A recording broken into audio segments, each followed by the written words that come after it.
Baik, alhamdulillah wa syukurillah. Alhamdulillah kita masuk ke pertemuan ke-12 sahabat-sahabat, kajian suluk online gelombang ke-10. Mari kita hening sejenak, mendiamkan hati, biar semua suara-suara itu diam dulu gitu ya. Suara kita yang punya banyak rencana, punya agenda, punya banyak keinginan, sejenak saja diam dan bilang, "Shh, dengarkan." Supaya apa yang dia bisikkan bisa terdengar dan kita bisa ada reorientasi kehidupan. Kadang manusia itu kalau kata orang Sunda sibuk tepara ruguh ya, sibuk tapi sebenarnya kayak rat race gitu. Lari panjang padahal dia cuma lari di treadmill. Dia pikir udah lari puluhan kilometer cuma ternyata lari di tempat. Nauzubillah min dzalik. Itu yang kata Al-Qur'an ya, kata Allah dalam Al-Qur'an, ada orang-orang yang mereka pikir mereka berbuat kebaikan, mereka berbuat perbaikan, tapi sebenarnya mereka berbuat kerusakan. Sangat getir, semoga kita terhindar dari orang-orang yang salah gitu dalam melangkah. Kita pikir kita hidup baik-baik saja, kita pikir kita sudah berbuat amal soleh, ternyata tidak ada satupun yang presisi gitu kata Allah. Ya, baik. Bismillahirrahmanirrahim. Allahumma sholli ala Sayyidina Muhammad wa ala ali Sayyidina Muhammad. Kama sholaita ala Sayyidina Ibrahim wa ala ali Sayyidina Ibrahim. Alhamdulillah sahabat-sahabat, kita lanjut ya. Dengan mengucap syukur sama Allah Ta'ala, tanpa kehendaknya, tanpa taufik darinya, tanpa izinnya, ya tidak akan mungkin bisa punya keinginan untuk mengkaji Al-Quran, mengkaji ya materi-materi seperti ini. Betul itu tidak banyak orang yang tertarik akan hal ini gitu. Tapi kan sebenarnya ini bekal yang penting gitu. Karena kita masih bagaimanapun masih ada di tengah masa pandemi. Supaya kalau pandemi hilang, jangan seolah-olah kita lupa bahwa kita setengah diingatkan sewarga dunia nih, around the globe, diingatkan tentang satu hal yang kita sering lupa, bahwa kematian itu sungguh dekat. Sangat dekat. But yet gitu ya, tetap kita tuh hari-hari kata orang Sunda nggak serius mempersiapkan kehidupan setelah itu. Padahal kematian itu gerbang menuju kehidupan setelahnya. Seperti kita kalau mau keluar negeri aja persiapannya ya ampun ya, kopernya aja segede gitu. Padahal kita ke sana cuman bawa kain kafan pun nggak dibawa sebenarnya, itu cuman di alam kubur. Terus kemudian apa yang dibawa? Nah, bekal kita sahabat-sahabat membangunnya itu tidak muluk-muluk, bekal akhirat tuh. Kan kita suka ada yang nanya, gimana dong teh? Saya beramal apa ya? Lah, lihat aja kiri kanan sekitar, itu amal sudah manggil-manggil semua ya. Jadi nggak usah punya imajinasi yang terlampau jauh ya, angan-angan yang terlalu jauh. Apa mungkin saya harus menulis buku bestseller atau membuat yayasan tertentu. Kalau dimudahkan silahkan, berarti itu sudah Allah simpan di semestanya. Tapi kalau tidak, it's easy ya mengidentifikasi apa yang harus saya kerjakan. Itulah pakai matanya, lihat kiri kanan 360 derajat. Ya, anak mesti diurus, rumah masih kotor, cucian piring belum dibersihin. Bapak-bapak juga gitu ya, bantu tuh ibu-ibu di rumah. Terus ngantor lah, apa banyak gitu. Artinya, jadikan semua hal yang kita kerjakan sebagai tangga ke langit. Dulu itu ada legenda tentang Midas ya, Raja Midas. Raja Midas itu katanya dia bisa mengubah apapun yang dia pegang menjadi emas, betul? Nah, legenda itu it keeps going on. Di bukunya Paulo Coelho itu ada namanya The Alchemy. Jadi dulu ada santer, ada isu gitu bahwa ada ahli kimia tertentu yang bisa punya ramuan mengubah semua logam, mau itu perak, mau itu aluminium, besi, jadi emas. Nah, itu, tapi legenda itu sebenarnya it keeps going on ya. Kita tuh punya semacam mimpi mengubah segala sesuatu menjadi emas. Dan qadarullah sampai sekarang emas itu dibuat sebagai suatu mata benda bernilai yang sampai sekarang dihargai gitu. Harganya relatif stabil begitu ya. Orang mencari emas ya. Tapi sebenarnya emas, kalau di Jawa banyak emas ya, Mbak Ayu, cuma beda emasnya, emas Jawa. Kalau ini emas adalah kita mengubah segala sesuatu yang kita pegang menjadi emas. Jadi berharga di mata Allah Ta'ala, bukan di mata orang ya. Kalau mata orang tuh banyak nipuannya dan punya pretensi macam-macam gitu ya. Orang tepuk tangan kalau kita lagi ada di punya posisi tertentu ya, punya harta. Biasanya ada interest, ada konflik of interest kalau mencari sesuatu yang bernilai di mata orang karena sangat subjektif. Tapi kalau di mata Allah itu yang abadi. Nah, karena kita mau mencari bekal akhirat ya, kita mesti paham. Nanti pertanyaan pertama begitu buka mata tuh, yang kita dicabut tuh ruhnya. Buka mata udah pindah alam, di alam barzah.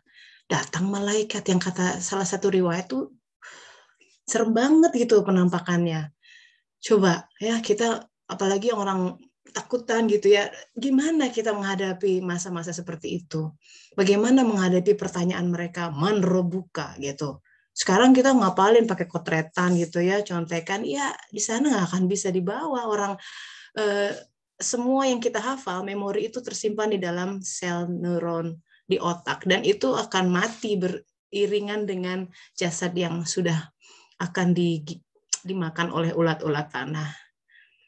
Nah, siapa mohon robuka gitu? Kita kenal nggak rob kita? Padahal kalau jiwa sih kenal ya. Dulu kan kita pernah kenalan, alastu bi robbikum, kata Allah Ta'ala. So, kola bala syahidnya kita menyaksikan semua. Nah, masalahnya kenapa kita kok agak geger ya, amnesia gitu. Siapa Rob? Nah, ini terkait dengan perjalanan kita ke bumi ini, terkait dengan 3 kegelapan yang kata Al-Qur'an katakan bahwa keniscayaan diuji semua dengan lupa. Karena sebenarnya kalau jiwa itu, kalau bayi lahir ya, jiwanya itu masih fitrah. Dia bisa cerita tuh, cuma bayi punya keterbatasan bicara. Jadi walaupun jiwanya pintar, si bayi belum bisa ngomong bener. Dia cuma bla bla bla.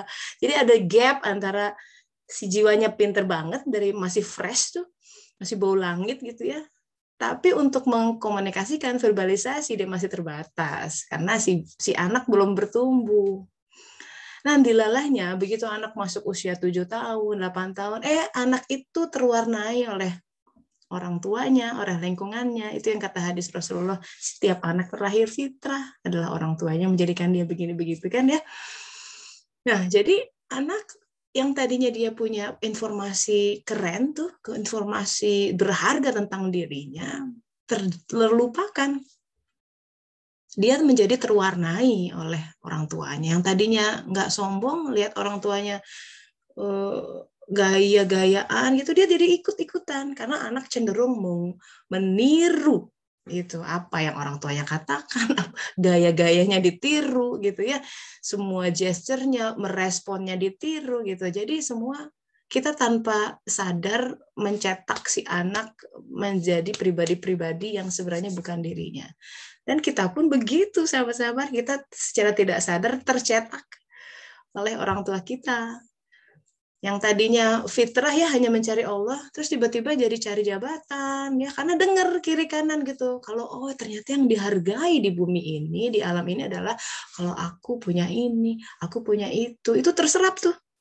Dari mulai anak-anak kecil, kamu punya apa? Nanti dibandingin sama yang lain. And slowly but sure gitu kita menjadi individu yang berubah. Sehingga kita bukan jadi diri kita yang sejati. Nanti kalimat ini ya, kenyataan ini akan bunyi ketika hadis Rasulullah mengatakan man arafa nafsahu faqad arafa rabbahu. Siapa yang mengenal dirinya pasti mengenal Robnya. The fact bahwa kita belum mengenal Rob adalah bitter truth dan kita belum mengenal diri kita. As simple as that. Right? Nah, kalau kita lihat Rob ya, kita tiap hari berdoa soalnya sholat alhamdulillahirabbil alamin. Jadi kebersyukuran kita itu terkait dengan fungsi Rob. Gini, Saya coba gambarkan, walaupun ini penggambarannya sangat tidak memadai ya, karena susah gitu, tapi setidaknya begini, Allah Ta'ala sebenarnya dia itu yang, kalau orang Bani Israel itu bahkan tidak bisa menyebut namanya. Yahweh gitu sebutnya, dia, who. Di dalam Islam kemudian muncul Allah. Kita bisa bikin nama gitu, Allah gitu ya. Tapi dia itu saking laisa kamitslihi syai'un, tidak terjangkau, itu who. But is there, exist, but saking sucinya, saking sakralnya, namanya nggak bisa disebut. He who cannot be named gitu, ada kayak begitu. Nah, dia yang sangat luas, sangat tak terjangkau, itu ingin memperkenalkan dirinya, ya, hadis qudsi, ingat langit tentang Kanzun Mahfi, aku rindu untuk dikenal maka aku ciptakan alam semesta. Nah, penciptaan alam semesta itu menimbulkan ada elemen dari who yang sangat tidak, ini lingkarannya sebenarnya kurang besar, tapi kan PowerPoint slide-nya nggak terbatas ya. Cuma kira-kira Rob itu, dia sebagai Rob hanya muncul ketika ada ciptaan. Betul? Ada marbub. Jadi kita mengenal Rob karena kita sebagai ciptaan. Oke, itu poin pertama. Nah, di alam ciptaan ini, sahabat-sahabat, yang disebut alam-alam itu bukan hanya sekedar Eropa, Indonesia, ya, bukan juga sekedar di galaksi mana, Andromeda dan sekitarnya, tapi kita bicara 3 alam. Ada alam mulkiyah, ada alam malakut, ada alam ruh atau alam jabarut. Semua alam-alam. Dan hebatnya manusia itu mencakup 3 alam itu. Nah, di alam ini, sahabat-sahabat, Rob itu bekerja melalui asma-asmanya. Kita tahu ada Asmaul Husna, ya. Itu cara dia ingin memperkenalkan dirinya, namanya. Ada As-Sabar, ada lagunya tuh kan, sampai hafal gitu, Asmaul Husna. Nah, asma-asma itu yang mengakibatkan kenapa ada fenomena, ada perang, ada damai, ada siang, ada malam, ada kekurangan, ada kelebihan, ya. Itu adalah pengejauhan tahan dari asma-asma Rob.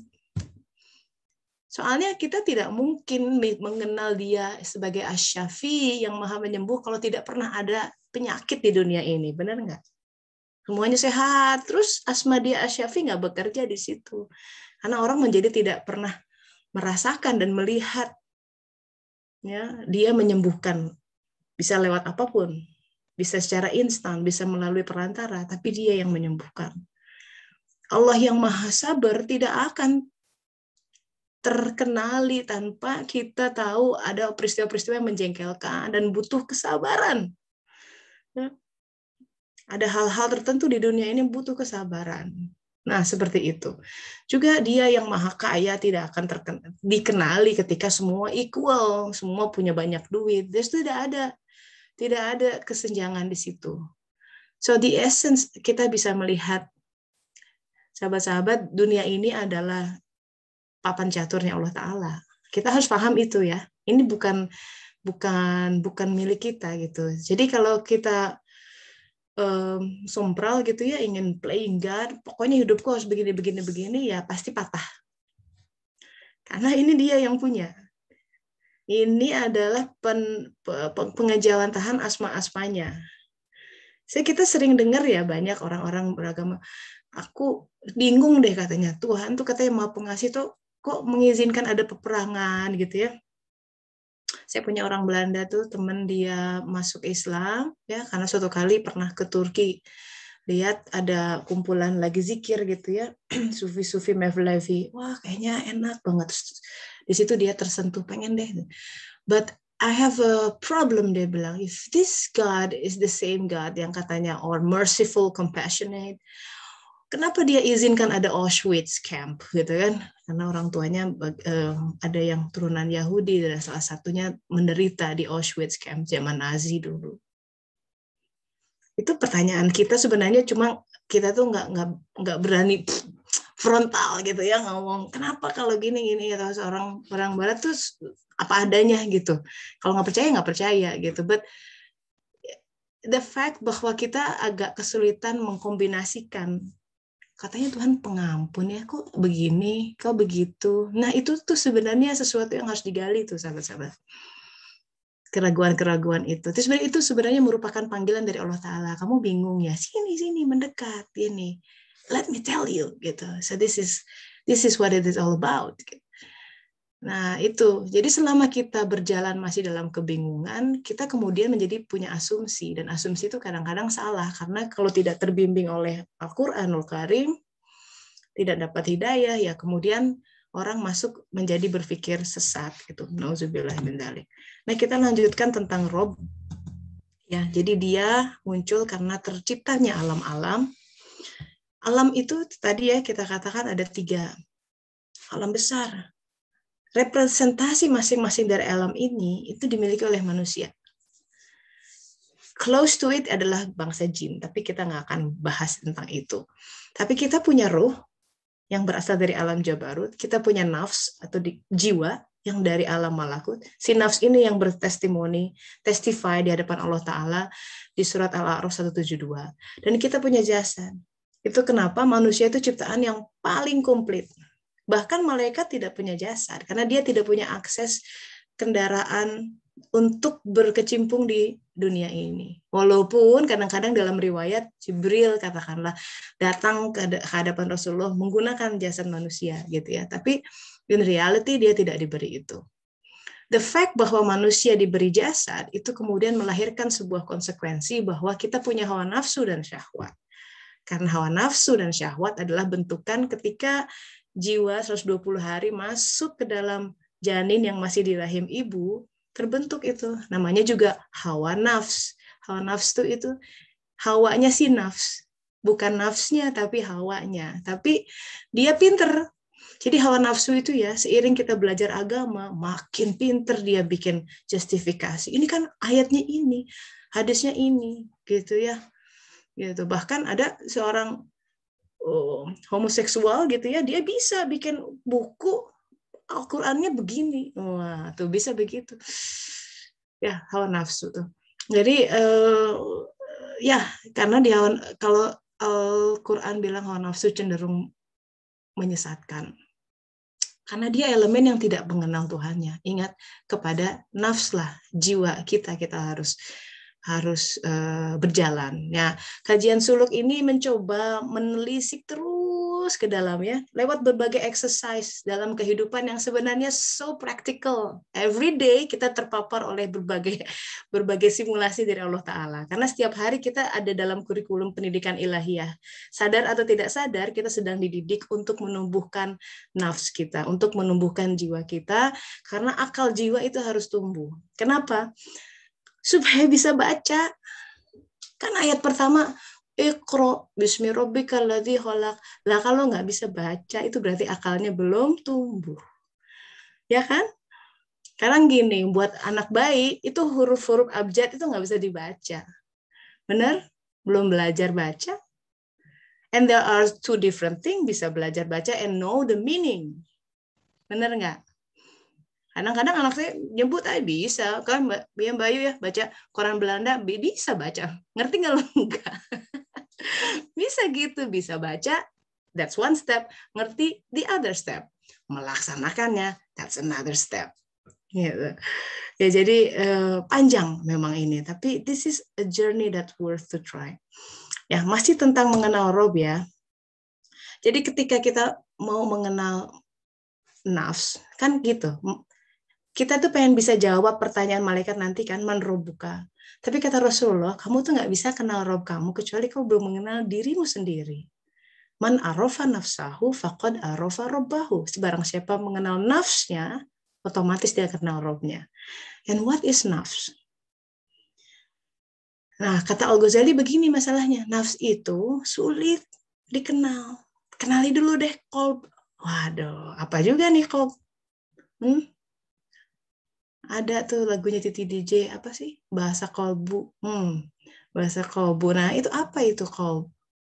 Di sini sebenarnya kita melihat bahwa kita harus mulai berproses dari mulai berdiri di hadapan Allah Ta'ala menjadi ruku.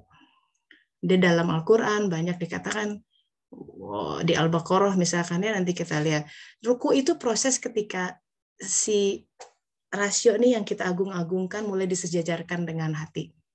Ya, this leveling here. You start to listen to your heart. Sering dengernya, but in reality kadang-kadang kita salah. Karena dalam hati kita masih campur. Ada suara hawa nafsu. We think we listen to our, I'm listening to my heart. It's not your heart. It's your hawa nafsu gitu. Nah, kata Rumi gini, without thinking of the letters, listen to the language of the heart. Bahasa kalbu ini ya, kata Titi DJ. Nah, soal contohnya gini, tentang ruku ya. Ada 13 kali dalam Al-Quran kata-kata yang memiliki akar kata dengan ro, kaf, ain. Ruku. Contoh. Di surat Al-Baqarah 43. Auzubillahi minasyaitonirrajim. Ini wa aqimus shalah wa atuz zakat warka'u ma'arraki'in. Dan ruku'lah bersama orang-orang yang ruku, katanya begitu. Ini gimana nih implementasinya coba? Sholat, ya oke ya, ngerti ya. Zakat, udah gitu. Ruku'lah bersama orang yang ruku, gimana? Ke pasar sambil ruku, ya? What's the meaning of it? It's quite intriguing, isn't it? Ada ininya soalnya perintahnya. Ruku'lah beserta orang-orang yang ruku. Apa tuh? Kita udah jadi orang yang ruku atau belum? Coba. Nah, di ayat lain, kata ruku ini diterjemahkan sebagai sebuah ketundukan.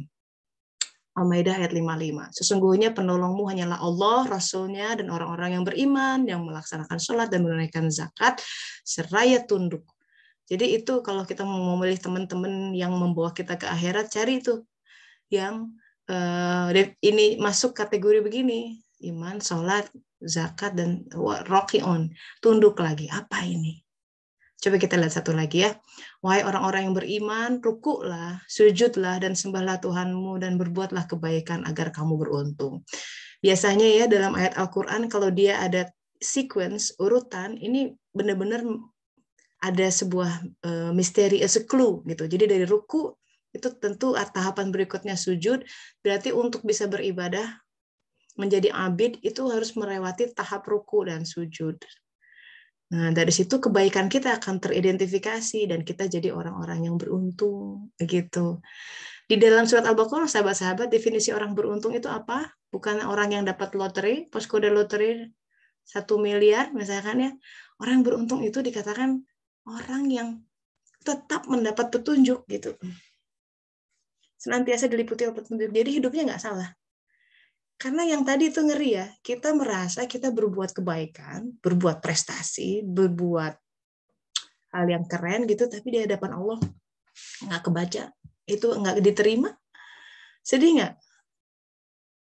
Nah itu dalam Al-Quran dikatakan ada orang-orang seperti itu. Mereka berpikir mereka berbuat perbaikan, padahal mereka berbuat kerusakan, jauh sekali. Ya, jadi jangan sampai salah, hidup ini. Makanya agama itu bukan dogma sebenarnya, dia bukan sebuah asumsi, but something that you have to dig gitu, bener-bener gitu dapat, sampai itu dirasakan, sampai itu berakar dari pengetahuan pribadi masing-masing. Ya, itu ruku. So you start to listen to your heart. Nah, cuma this is the pitfall. Ini masalahnya begini, ya tadi ya, hati itu banyak suara di dalamnya. Karena gini, sebenarnya hati suaranya cuma satu, ada hati nurani. Tapi yang mengelilingi hati itu ada sodar, di sodar itu udah banyak macam-macam. Ya.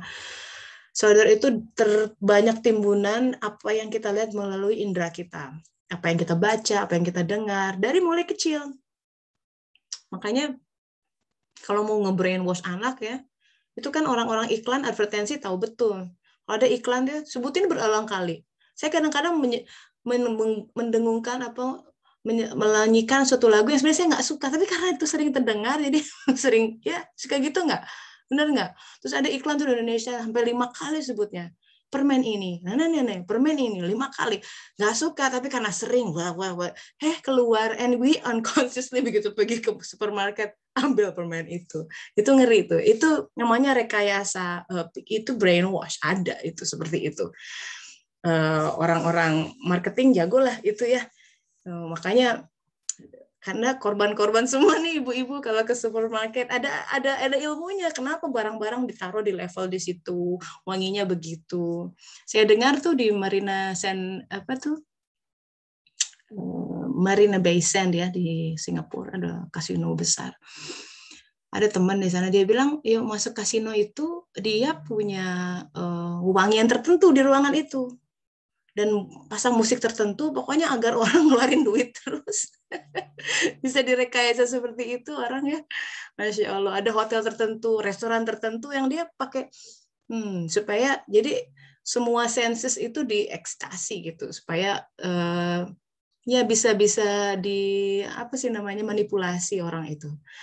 Nah, apa yang masuk ke dalam senses kita itu terakumulasi banyak dan bisa jadi itu menumpuk jadi sampah di dalam diri kita. Makanya sebenarnya Allah punya mekanisme ya. Kalau guru saya dulu bilang gini, kalau kamu nggak punya duit, jangan jalan-jalan ke mall. Itu kayaknya simple ya. Cuma gini, kita nggak punya duit terus jalan-jalan ke mall pasti lihat kiri kanan dong. Aduh ada sepatu itu, aduh tas itu, tapi nggak punya duit. Nah, keinginan yang muncul gara-gara kita mendapatkan persepsi itu, kalau zaman sekarang bukan jalan-jalan ke mall, mungkin tuh ya scroll down tuh, itu ke mall juga. Jadi hati-hati tuh. Kalau itu nggak pas, sebenarnya kita nggak perlu barang itu, tapi kemudian muncul keinginan gara-gara jago banget tuh advertising-nya, jadi menumpuk di dalam solder. Itu kalau nggak hilang, penyakit. Nah, kadang-kadang Allah tuh kasih rahmat ya, lewat mimpi.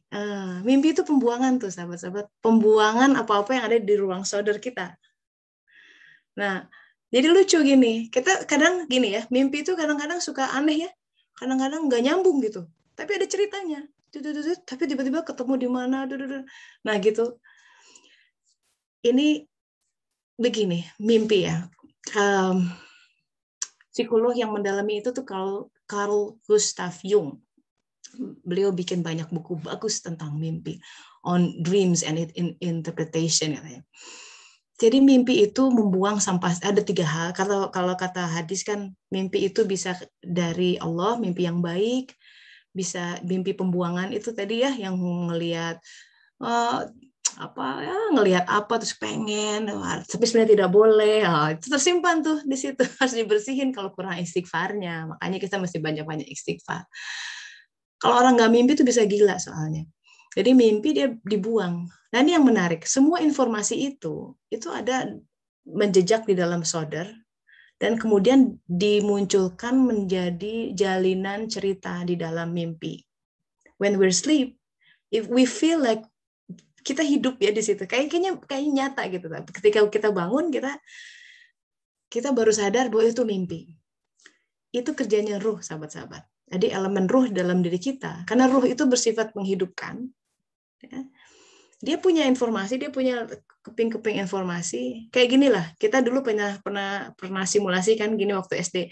Coba anak-anak, ibu guru kasih 5 kata ya, ada burung, daun, mobil, kertas, helikopter, misalkan ya, random things. Buat cerita tentang itu. Bisa tuh, ada 10 anak, 10 cerita, benar nggak? Daya yang membuat semua objek-objek itu menjadi cerita itu ruh. And then dia akan presentasi dalam bentuk mimpi dalam. Jadi makanya kita kadang mimpi bertemu lagi si X, pasti itu sebenarnya lagi mikirin pembuangan, buang. Buang.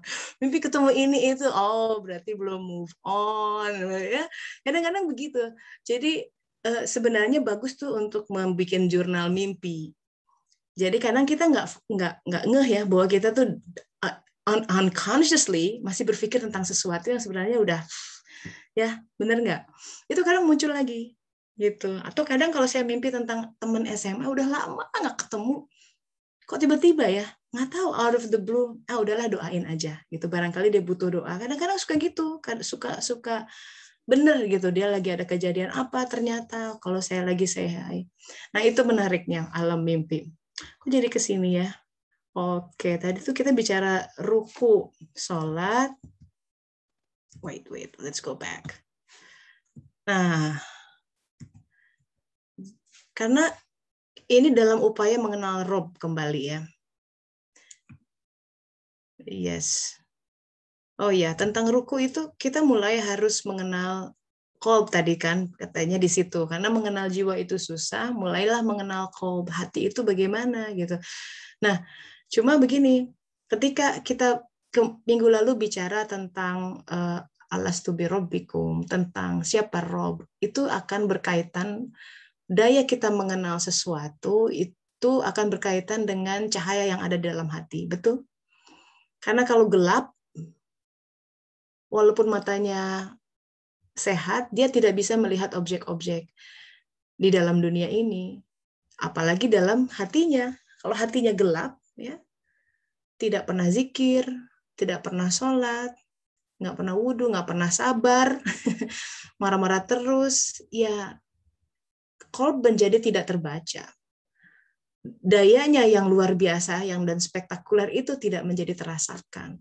Akibatnya Rob tidak akan terkenal, dikenali oleh dia. Nah, cahaya itu datangnya dari iman. Ada hadisnya begini, iman itu lebih dari 70 cabang, setinggi-tingginya mengucapkan la ilaha illallah. Sering-sering nih zikir ini, serendah-rendahnya ia membuang bahaya di jalan, gitu katanya. Jadi jangan sepelekan hal-hal itu tadi, makanya apa dong kita bekal akhirat, lihatlah itu kiri kanan. Ya, kita lagi jalan ke supermarket nih misalkan, wah ada barang-barang yang suka jatuh tuh kan, beresin. Orang beriman itu dimanapun dia berada, dia berbuat kebaikan, dia buat perbaikan. Nggak usah mikir-mikir, itu kan tugasnya si pekerja, nggak usah. Kita kan transaksinya sama Allah Ta'ala. Karena kita butuh mencahaya hati, ya kan? Apapun kebajikan yang kita bisa lakukan, do it by all means, for God's sake, do it. Ya, lagi di jalan, wah ada sampah, wah ambil gitu ya.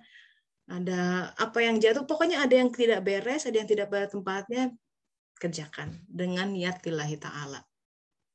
Nah, cuman ada lagi nih tentang keimanan ini, dan ini yang kita udah sehari-hari hafal. Ketika Rasulullah bertanya kepada para sahabat, bagaimana keadaan kalian memasuki hari ini? Gimana? How are you this morning? Gitu ya.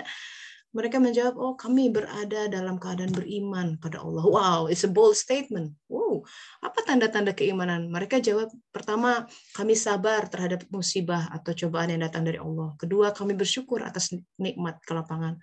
Ketiga, kami menerima semua ketetapan Allah. Dan Rasulullah, kalau begitu katanya, kalian benar-benar mukmin. Nah, ciri orang beriman, hatinya mulai ada cahaya. Itu tiga hal yang utama adalah sabar, dia bersyukur dengan apa yang ada, dan menerima ketetapan Allah. Kita bisa cek nih, masih sabar nggak? Kalau lagi burem-burem, wah berarti imannya lagi redup. Syukur nih, bersyukur dengan segala yang ada. Kondisinya sekarang begini, ya pasangan lagi begini, nikmat, ya semua dipandang sebagai nikmat. Kalau lagi ngedumel, lagi burem imannya. Terus lagi nerima nggak semua ketetapan Allah? Ya, kan hidup itu mengalir aja. Kita nggak pernah tahu ke depan seperti apa, but just do our best dengan apapun yang kita punya per saat ini. Gitu. So, untuk mengenal self itu sulit, ya. Pertama mengenal qalb. Tapi mengenal qalb itu tidak akan bisa tanpa ada iman. Nah, gimana supaya kita membuka iman, channel iman itu? Lakukan ini yang hadis Rasulullah. Dua ini aja, ada hadis dua ini ya, lakukan. Banyak-banyak zikir la ilaha illallah, berbuat kebaikan dimanapun, dengan niat lillahi ta'ala, sabar, syukur, terima apa yang ada. Nanti lama-lama qalb terang. Kalau qalb terang, si self akan teridentifikasi. Masalahnya bicara tentang self ya, saya mau bikin sebuah simulasi kecil nih. I need about 2 volunteer. Misalkan Mbak Ayu nih ya, saya tanya misalkan, saya belum pernah ketemu ibunya Mbak Ayu kan? Belum teh. Ya, ibu namanya siapa Mbak? Wiji Utami. Mbak, iya Ibu Utami. Nah, kalau saya tanya Mbak Ayu, Bu Utami itu orangnya seperti apa? Describe in 5 words, coba. Tangguh, setia, lagi ya. 3 lah, boleh 3. Tangguh, Satu setia, lagi. wow. Tangguh, setia, terus Itu yang paling kelihatan. Satu lagi apa ya? Oh, Oh, loving bijak. maybe. Oh, bijak. Wow, Iya, oke. Tangguh, setia, dan bijak. iya. That's interesting. Coba, saya perlu another volunteer. Ada yang mau volunteer? Siapa nih? Mbak Esi mungkin? Mbak Esi bisa di-unmute? Ya, iya Teh. Yes, Mbak Esi. Ibunya Assalamualaikum siapa ya. namanya? Waalaikumsalam Eh, warahmatullahi. almarhum Ibu Rohana. Almarhum, Masya Allah, Bu Rohana. Iya, Semoga beliau, kalau kita sebutkan kebaikannya, beliau almarhumah ya. tersenyum. Aha. Oh ya Boleh Allah. langsung, Ibu I- seperti apa orangnya? Ibu saya itu jujur, sangat Hmm. jujur. Kemudian pekerja keras karena punya anak 11. Hmm. Saya yang kecil. Masya Kemudian Allah. disiplin. Oh, Dan yang wow. Hmm. Hmm. kemudian pinter memanage uang gaji bapak yang hanya sedikit. Oh iya, sang Eh, 11 anak semua 11 diterin. anak. Masya Allah, Iya. Masya Allah. Dan sudah meninggal ya. Apa yang Iya, paling Mbak kangenin dari Ibu? yang Paling kangen. paling dikangenin itu adalah beliau itu orangnya adil. Terus kemudian kalau kita datang itu dia seneng semua makanan dikeluarin gitu. Itu yang paling saya kangen banget gitu loh kan. Iya. Itu Iya. Bu Tessa, Mbak Tessa. Masya Allah, Alhamdulillah. Terima kasih Mbak Esi, I- luar i- biasa ya. Tuh kan ya, kalau kita mengingat orang, itu yang diingat tuh bukan kalau saya tanya, Ibu seperti apa orangnya? Kan jawabannya bukan pokoknya rambutnya keriting, kulitnya ini, suka pakai baju itu. Enggak ya, so coba saya tanya orang tuh enggak begitu. Jadi physical appearance itu dilewat. Orang itu akan mengenang jasa-jasanya, perbuatannya, budi baiknya. And that's define who you are. And that's define self. Jadi kalau kita bilang knowing myself, self itu apa? Kan kita kadang-kadang lebih cenderung sibuk oleh penampilan. Ya enggak? Bajunya yang ini, itu nggak diingat orang ternyata. Mesti ya boleh lah manicure pedicure, it's just indulge yourself. I'm not against that gitu. Tapi coba kalau mau meninggalkan legacy, kita hidup nggak akan lama lagi, sahabat-sahabat. Yang ini kalau anak-anak kita ditanya itu sama orang, ibu kamu seperti apa? Pengen dia ngomong apa? Itu kalau Stephen Covey begitu dulu ya, Seven Habits. Kalau kita bawa jauh gitu, kalau orang meninggal, kamu pengen legasi seperti apa meninggalkan? Jangan sampai ibu saya meninggal, oh ibu mah galak, ini jangan diingat malah itunya gitu. Berarti yang dominan itu. Nauzubillah gitu. Nah, siapa kita itu tercermin dari perilaku kita. Ibunya Mbak Ayu, oh sini anak-anaknya testimoni semua, ibu saya ini disiplin, ya, adil, itu sifat-sifat mulia yang muncul kemudian, dan itu yang shaping you, ya, yang membentuk diri Mbak Ayu, membentuk diri Mbak Esi seperti ini, itu legacy kata Rasulullah ya. Warisan yang paling berharga itu tuh akhlak baik. Jadi bukan kalau ninggalin uang sama anak kita itu bisa jadi sumber prahara, bener nggak? Kita malah sedih lihat orang malah rebutan gitu, aduh kita sedih. Boleh ninggalkan itu, tapi jangan itu yang menjadi target utama. Kebaikan kita. So we have to be, siapapun itu persona kita yang ingin menjadi diingat oleh orang. Tapi itu kan sebenarnya jujur aja, harus jujur ya. Kalau orang tidak jujur itu biasanya nggak akan lama. Sama lah yang karbitan itu nggak enak kalau buah itu satu ya. Yang kedua kalau dia itu tidak kokoh, tidak yang sebenarnya punya masa luruh yang cepat gitu. Sesuatu yang palsu itu tidak akan abadi.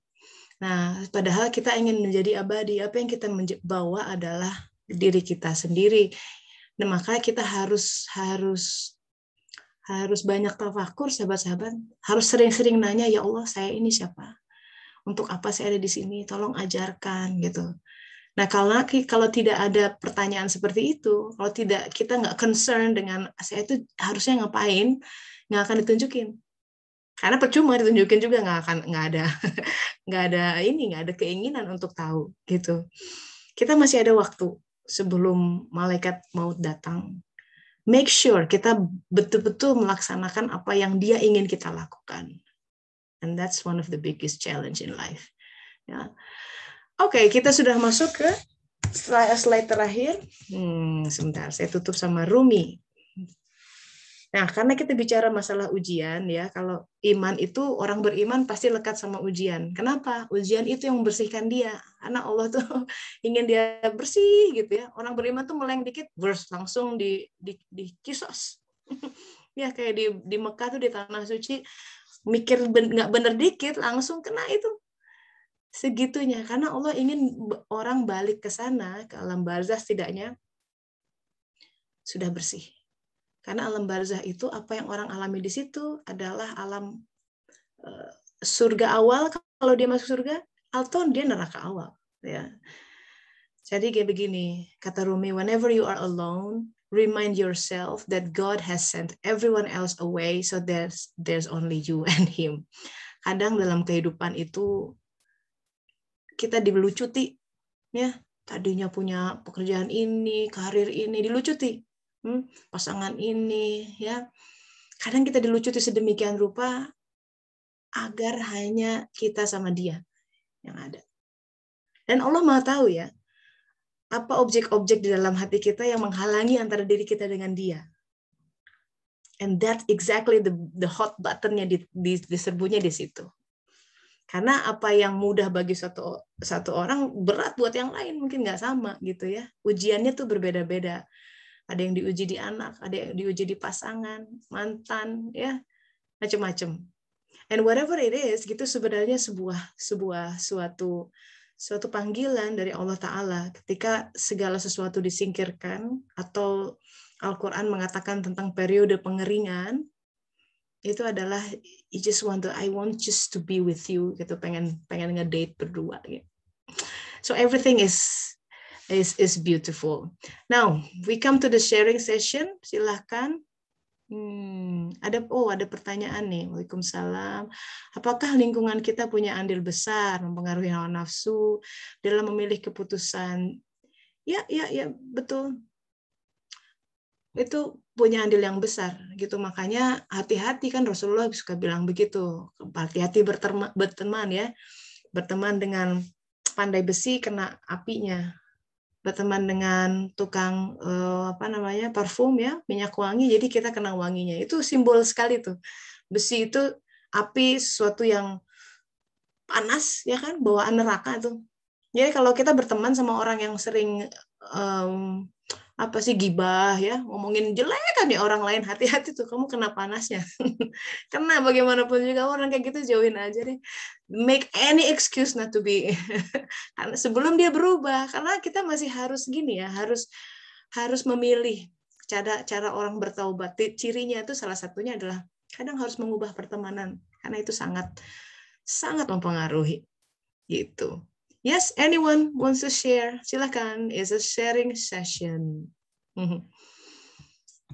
Ya, Mbak Ayu juga boleh kalau mau share.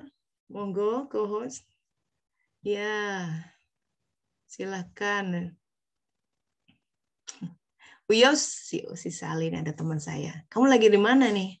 Sebentar, jam berapa sih sana? Praktek ya? Masih di rumah. Yos? Masih di rumah saya, Yos. I miss you so much. Hey, oh my God, ini tuh ya teman koas, ya ampun, seperjuangan. Sebentar, kamu di rumah sakit? Iya, masih di rumah sakit. Kumaha? Di rumah sakit, hujan besar sekali, belum bisa kemana-mana. Oh lah ya, lagi hujan. Sehat ya, COVID. Kok kamu nggak pakai masker? Oh, udah di ruangan ya? Nggak ada orang di sini, udah pada pulang. Sip. Sehat? Alhamdulillah. How's life? Ups and downs. Don't we all? Itu mah hidup mah begitu, saya masa flat, mati atuh. Ya. Sedang menikmati karena beberapa hari, sebenarnya bukan beberapa hari ya, beberapa minggu ini lagi ada cobaan, mungkin disuruh istirahat dulu karena saya kan banyak ini ya, Yos, banyak aduh punten ya, ini teman-teman dan ini yang lain, kita biasa beruyos-uyos. Jadi saya biasa tidak terlalu banyak sih melakukan operasi gitu. Dan operasinya juga cenderung operasi-operasi yang santai karena banyak melakukan operasi-operasi kecil gitu dengan mikroskop, jadi ya duduk gitu. Yeah. Beberapa minggu ini ternyata setelah operasi yang kemarin tiba-tiba bagian kiri saya nggak bisa digerakkan normal. Jadi ya nyeri dari terus kenapa? Sampai akhirnya 1 minggu yang lalu saya coba operasi lagi, ternyata nggak bisa karena nyeri sekali. Waduh, ada rasa sedih ya, dan denial juga gitu. Dan sebagai orang medis kan pasti terbayang yang berat-berat lah gitu. Dan masalah sepertinya sudah terasa nih, masalah sepertinya di tulang belakang, terutama tulang belakang bagian leher. Kan banyak nunduk gitu, melihat yang mengerjakan itu lama, belum lagi ngetik gitu, kebiasaan ngetik juga yang kayaknya juga jadi satu pemicu. Kemarin sempat di MRI ternyata ada penjepitan di beberapa tulang belakang, 4 belakang yang kemungkinan mungkin harus ada tata laksana bedah gitu. Jadi terus ini lagi menikmati kesemutan yang nggak pernah hilang di sisi sebelah kiri. Di bagian leher, pangkal leher sampai ujung jari, 3 ujung jari dari ibu jari, telunjuk sampai jari tengah gitu. Dan pada saat leher digerakkan, terutama ke bagian belakang itu nyeri sekali. Jadi ya menikmati itu, Masya Allah. Nanti kajian yang penuh hikmah. Jadi ya istirahatnya mungkin mungkin harus istirahat. Ya. Di sisi Jadi lain, operasi berkurang atau sama sekali enggak? Jadwal operasi berkurang. Jadwal operasi ya terpaksa berkurang. Ya terpaksa sih. Nah, kamu mah mesti dipaksa, wae. Dia tuh orangnya yang sangat gitu, ya, hardcore. Betul. Jadi saya ternyata harus banyak rem gitu sebetulnya. Tapi di sisi lain, kalau boleh meminta gitu sebetulnya. Kan? Tetap. Remnya ternyata pada saat diberi rem sakit itu ternyata sangat tidak nyaman gitu. Jadi ya mungkin pelajaran gitu buat saya, harusnya remnya dari awal harus banyak harus banyak berkontemplasi pada diri sendiri itu lebih banyak awal sebelum kita ya diberi nikmat sakit gitu. Nikmat jadi sekali. Mesti nikmat. Alhamdulillah. Kalau masih alhamdulillah. Kalau masih tersenyum ya, make the best out of it. Tapi mesti operasi bener? Katanya begitu, tapi kan terbayang yang operasi tulang belakang itu kan ringan gitu sebetulnya, dan beberapa tuh efeknya kan tidak sebaik sebelum dilakukan operasi. Jadi coba ada beberapa gerakan yang benar-benar memicu rasa sakit, tapi coba dipaksakan karena siapa tahu gitu dengan gerakan-gerakan yang dilakukan secara rutin itu bisa mengembalikan tulang belakang ke arah posisi yang normal. Tadinya begitu. Gitu. Jadi sometimes you just simply have to just stop for a while, you know. Yeah. Kamu kan energizer ya, nggak bisa diem orangnya. So diem aja dulu sekarang. Ya bener lagi istirahat. Ya, tapi di sisi lain memang ya itu ya kadang-kadang kita terpush gitu, mau tidak mau terpush oleh kondisi aturan, oleh tuntutan gitu. Yang kadang-kadang dari sisi kita bisa ngerem, tapi ya kondisi tuntutan itu yang akhirnya terus jalan gitu. Ya berdoa lah. Allah tahu yang tuntutan itu kan Allah juga yang menghadirkan sebenarnya ya. Ayo kita minta sama Allah, tiba-tiba berkurang tuntutannya, tiba-tiba ngerti aja ya, itu semesta mengarahkan kita the way we supposed to be gitu. So glad to see you again. Jadi intinya saya sangat sangat rindu sebetulnya.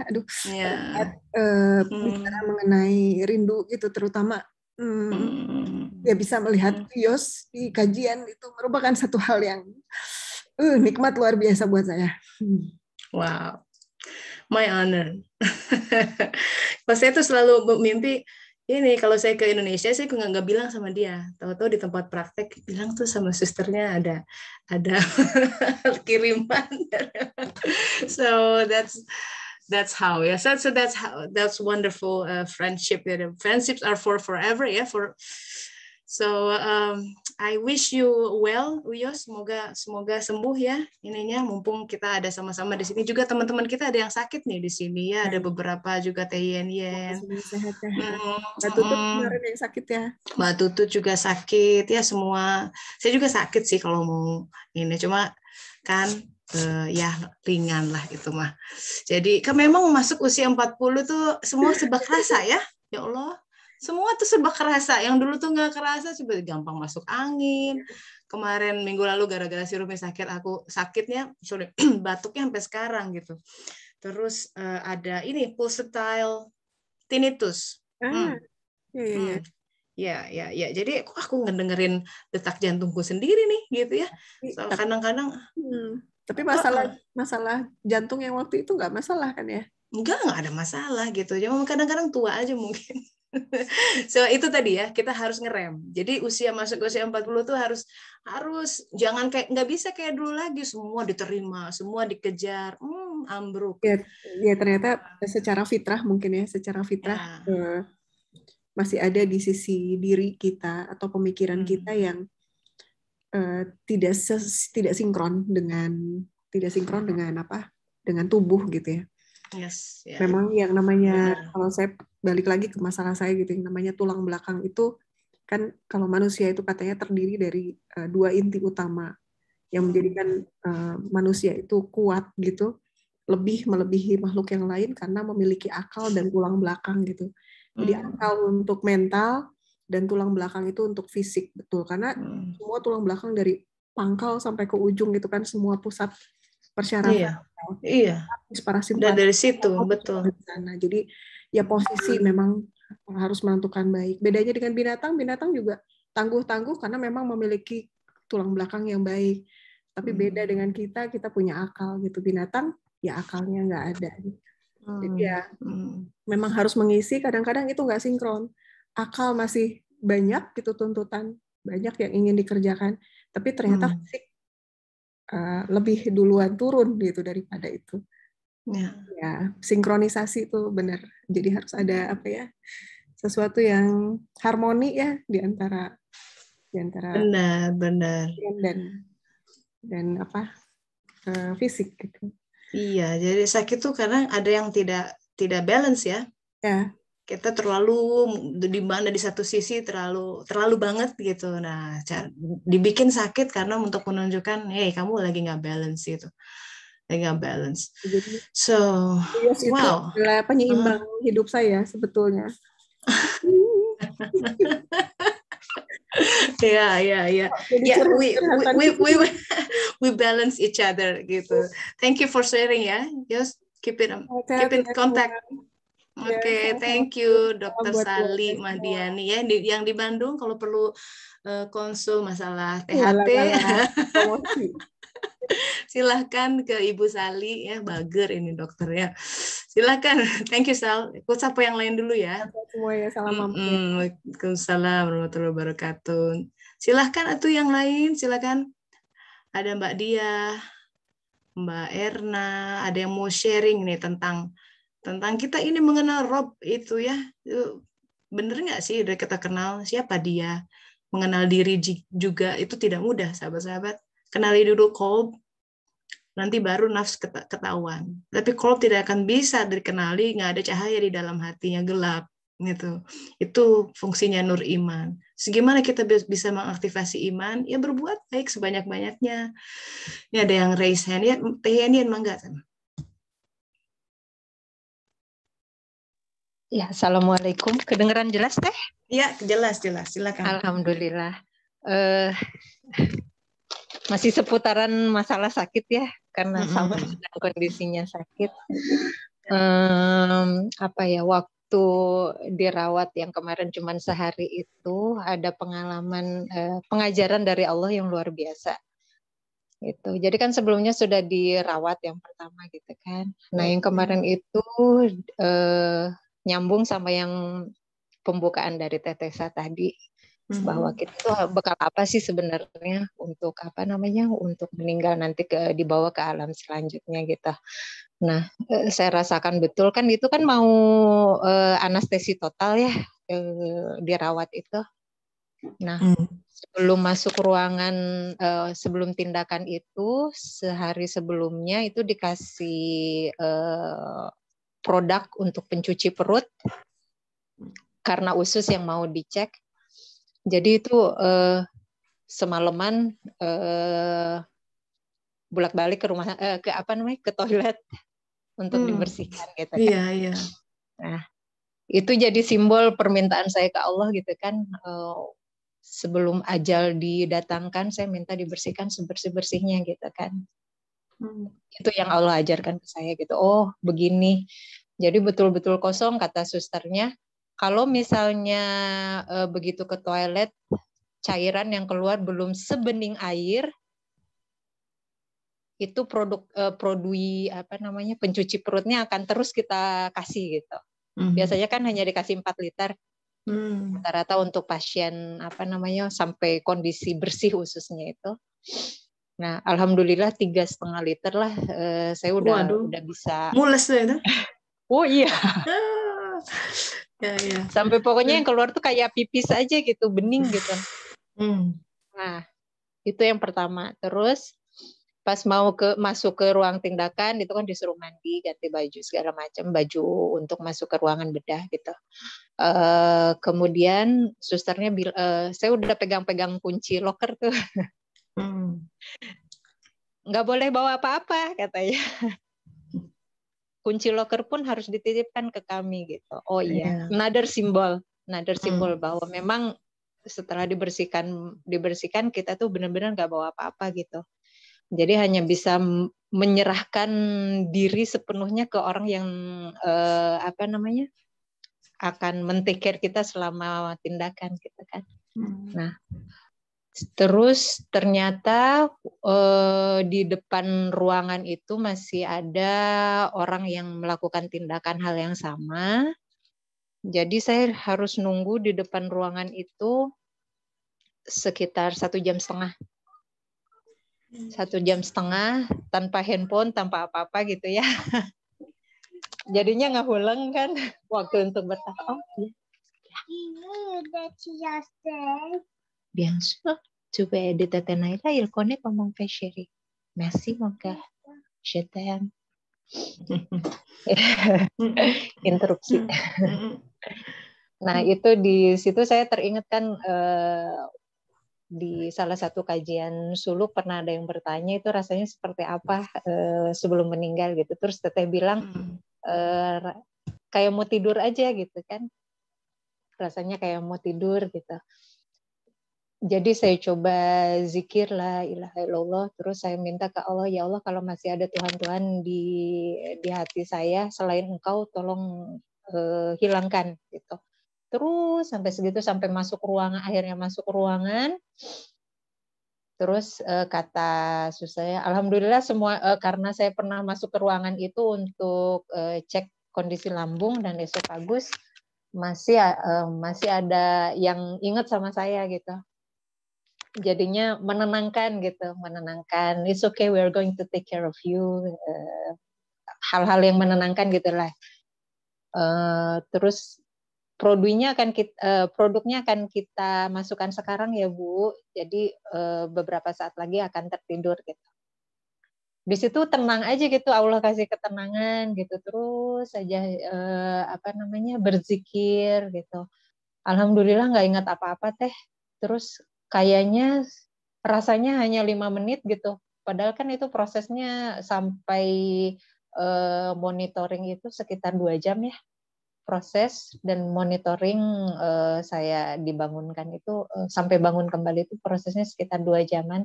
Tapi saya ngerasanya cuma kayak 5 menit terus dibangunkan dengan suara yang halus sekali gitu. Ibu, sudah selesai gitu. Boleh bangun sekarang gitu. Halus sekali. Jadi aduh ya Allah kalau sakaratul maut saya seperti ini indah sekali gitu. Amin. Jadi sekarang nambahin doanya, ya Allah, pengen sakaratul maut yang sudah engkau Iya, seperti yang harus sudah dari engkau sekarang rasakan. doanya. Betul, Iya. amin. Sama seperti Yang husnul khotimah, doanya dari sekarang. iya, ternyata Benar. alhamdulillah ternyata cuman 1 hari di rumah sakit tapi penuh gitu. Penuh sekali. Nah, satu hal lagi yang saya take note itu ternyata permohonan saya untuk Allah gerakan saya di setiap keadaan gitu, setiap detik takdir yang sedang saya jalani ini ternyata imbasnya Masya Allah sekali gitu. Karena kalau saya ngikutin ego itu kan waktu sakit pertama dirawat itu kan pengennya kan nangis aja gitu, pengennya nangis terus marah-marah sama suster gitu kan, karena kan nadi vein saya itu halus sekali gitu teh, jadi untuk masukin jarum infus tuh susah. Harus pindah ya susah dan pindah-pindah gitu. Pengennya marah aja gitu kan kalau ngikutin ego gitu, cuman saya minta bantuan sama Allah, tolong tunjukkan gimana supaya saya tuh nggak nyusahin orang, tetap bisa sebagai perpanjangan asma Allah gitu ya, supaya bisa jadi rahmatan lil alamin dimanapun saya berada gitu. Dan itu ternyata imbasnya Masya Allah itu satu service area itu ya, mulai dari susternya sampai chefnya itu masih ingat sama saya, jadi mereka tuh betul-betul menyamankan gitu, jangan khawatir, semua bakal baik-baik aja. Itu jadinya saya ya kira, iya ternyata kalau memang Allah yang menggerakkan, all will be fine. Iya, beres-beres. Jadi sekarang sekarang dari sakit satu ke sakit yang lain gitu, kesannya nggak nyambung, kalau kata dokter memang nggak nyambung gitu. Beres yang satu datang lagi yang lain. Jadi kalau misalnya karena saya bukan dokter gitu, jadinya banyak kekhawatiran kan di kepala teh, sering browsing kalau indikasi begini tuh kenapa sih kemungkinannya gitu. Nah itu sekarang saya hilangkan.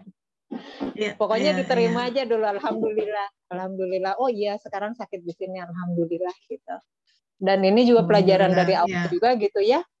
Karena saya memang minta diajarin untuk jadi rahmatan lil alamin. Tentunya kan yang paling dekat adalah untuk suami dan anak-anak gitu kan.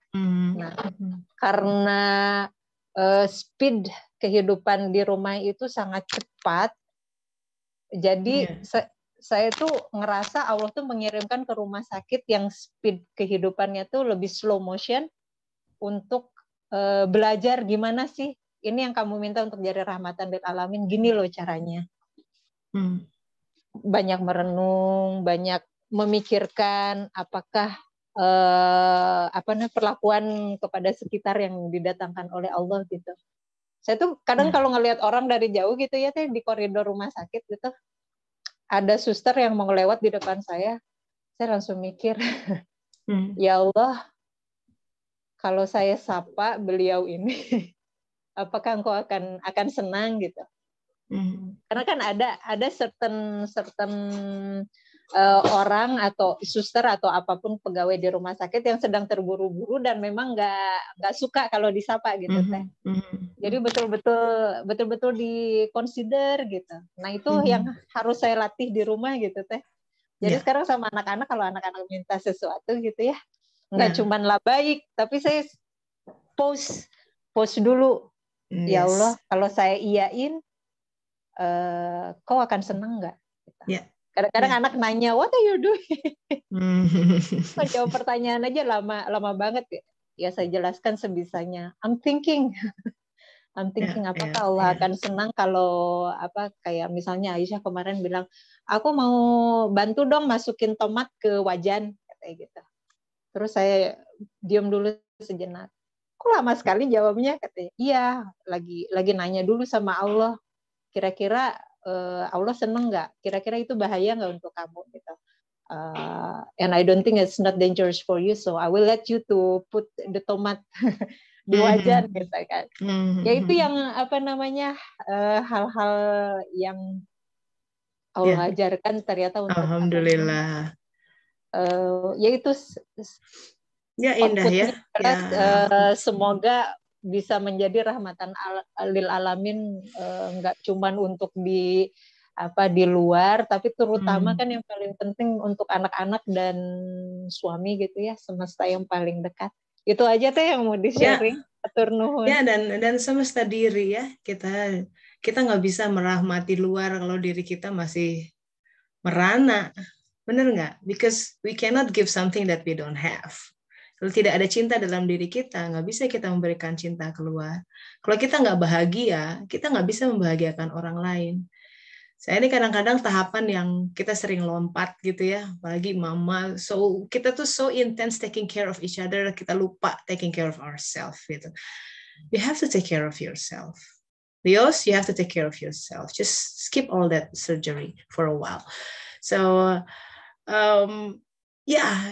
karena ada the nature gitu, nurturing, kalau motherly nature kita tuh biasa banget ngurusin orang lain, merawat orang lain, tapi kita kadang lupa. Dia rahmatan lil alamin juga, karena di dalam diri ada semesta alam.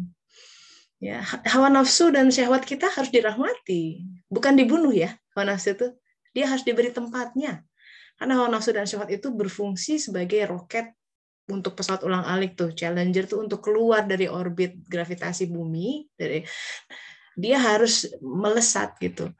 Nah, cuma harus diberi tempatnya. Nah, dari dua kejadian ini kita lihat teman-teman kita juga ada yang sakit, menunjukkan bahwa ada Rob semesta alam ya, bahwa kita tuh we are not in control of our life, bener nggak? Ternyata dibikin ini, dibikin itu, tapi kita nggak berdaya. Karena ada daya yang lain. Itu contoh sebuah simulasi, ada Rob, ada dia yang mengatur. Dan percayalah sahabat-sahabat, kita semua berada dalam sebuah pengaturan ilahiyah. Selama kita sholat, kita sudah bertestimoni gitu ya, inna sholati wa nusuki wa mahyaya wa mamati. Begitu terus bilang la ilaha illallah juga, asyhadu alla. Kita di dalam sholat selalu seperti itu. Nah, Allah melihat, coba langsung di treatment gitu. Jadi Rob itu yang mentreatment kita, yang merawat kita. Kalau kata Rumi itu pokoknya ya, dengan semua treatment dia, surrender. You have to surrender. Karena kayak tadi orang dioperasi ya, susah kalau orang operasi, kalau meronta-ronta kayak zaman dulu belum ada anestesi itu. Sekarang dibikinnya tidur. That's just surrender, ngaplek gitu ya. Jadi si dokter yang ngoperasi asik, bisa bagus hasilnya. Dan Allah mau ngambil sesuatu hal yang tidak hak dalam tubuh kita, dalam diri kita, dalam saudara kita, ya. Ada kekejian, ada rasa marah yang gak hilang-hilang itu ya, operasinya itu operasi besar karena traumanya besar sekali misalkan ya. Itu lewat suatu event tertentu yang kita jangan berontak. You have to surrender. Kalau kata Rumi bahkan be crumbled. Kenapa? So wildflowers will come where they are gitu. Jadi ketika kita hancur, di dalam tanahnya tumbuh si bunga, si benih yang tadinya tertutup oleh batu hati. Hati yang mengeras, hati yang membeku, hati yang sudah lama nggak gitu ya, Allah hancurin tuh. Perhatikan, yang dihancurkan bukan kita, tapi hijab-hijab yang menutupi hati kita. Those two different things. Tapi karena hijab itu sedemikian lama melekat, seolah-olah kita jadi merasa itu bagian dari diri kita, padahal bukan. Jadi sakitnya terasa, yes. Iya, bakalan sakit, iya. I'm not gonna sugarcoat this. Jalan suluk itu jalan yang penuh sakit, penuh penderitaan, banyak nangisnya. Ya. But this is it, gitu. Mau nangis sekarang atau nanti? Pilihannya cuma itu. Nah, sekarang tuh ya paling segini-gini aja lah gitu ya. Sekarang kalau sepi ke sepi masih bisa ngobrol gini. Di sana di alam barzah lebih repot sahabat-sahabat. Ya, jadi mending diproses sekarang. Udah by all means ya Allah, silahkan operasi gitu ya Allah.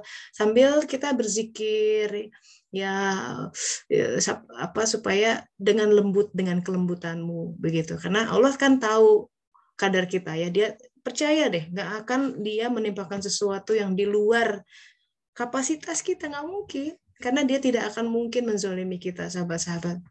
So, surrender, be crumbled, di situ nanti akan tumbuh pohon-pohon diri kita, ya, jiwa kita akan bertumbuh, insya Allah. Surrender. Thank you everyone. I hope you reap benefit dari pertemuan kita, saling menguatkan, ya. You're not alone. Kita walaupun ada terserak di bagian bumi yang berbeda-beda, tapi Tuhan kita satu, gitu. Hati kita satu, dan hanya Allah yang menyatukan hati-hati kita. Tidak ada, there's no amount of money in this world yang bisa menyatukan hati manusia. The fact bahwa kita masih bersama-sama di sini, ada yang udah 5 tahun nih ikut terus, gitu ya, subhanallah. It's a journey, ya. This kajian suluk is a journey bagi semuanya. Semoga Allah Ta'ala memberkahi kita. Silahkan menyebar lagi di muka bumi untuk berbuat kebaikan and reap, ya, the best out of our life, ya, meraih sesuatu yang terbaik dari hidup kita. Tetap semangat, ya. Thank you. Kita pamit dulu. Alhamdulillahirrabbilalamin. Subhanakallahumma wa bihamdika. Asyhadu an la ilaha illa anta astaghfiruka wa atubu ilaik. Alhamdulillah. Terima kasih, ya. Thank you co-host. Thank you, Yos. Terima kasih Tetesa. Waalaikumsalam warahmatullahi wabarakatuh. Terima kasih Tetesa. Thank you. Assalamualaikum. Salam warahmatullahi kasih. Merci, merci.